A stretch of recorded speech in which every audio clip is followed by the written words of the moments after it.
శ్రీలంకతో జరిగిన ఫస్ట్ టీ20లో మన ఇండియా టీం ఘనంగా విజయం సాధించింది. ఫస్ట్లో మన వాళ్ళు బౌలింగ్లో కొంచెం ఇబ్బంది పడ్డారు.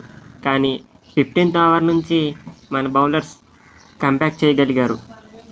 శ్రీలంకను ఆలౌట్ చేసి 43 పరుగుల తేడాతో విజయం సాధించారు. శ్రీలంక టాస్ గెలిచి ఫీల్డింగ్ ఎంచుకుంది.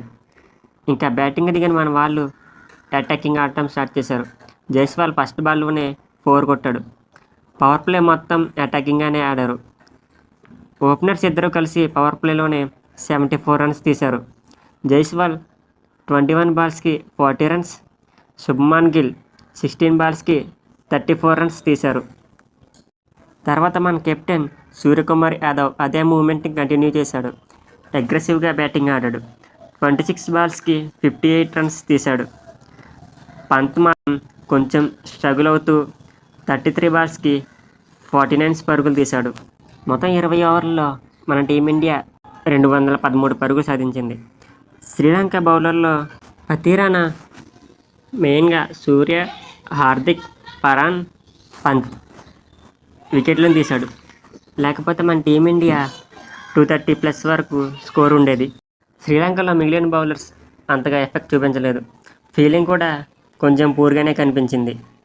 ఇంకా సెకండ్ బ్యాటింగ్ దిగిన శ్రీలంక ఓపెనర్స్ కూడా ఎక్సలెంట్ బ్యాటింగ్ చేశారు.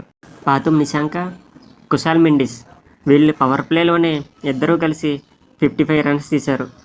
పాతుమ్ నిశాంక 48 బాల్స్కి 79 రన్స్, కుశాల్ మెండిస్ 27 బాల్స్కి 45 రన్స్ తీశారు. దీంతో చేజింగ్లో శ్రీలంక టీం చాలా ఫాస్ట్గా స్కోర్ను పెంచింది. 14 ఓవర్స్కి 140 రన్స్ తీశారు. 15th ఓవర్లో మన బౌలర్ అక్షర్ పటేల్ 2 వికెట్లు తీసి మ్యాచ్ని టర్న్ చేశాడు.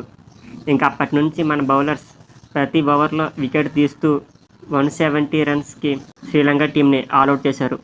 దీంతో 43 రన్స్ తేడాతో మన టీమిండియా ఘనంగా విజయం సాధించింది. మరిన్ని వీడియోస్ కోసం మన ఛానల్ని ఇప్పుడే సబ్స్క్రైబ్ చేసుకోండి ఫ్రెండ్స్.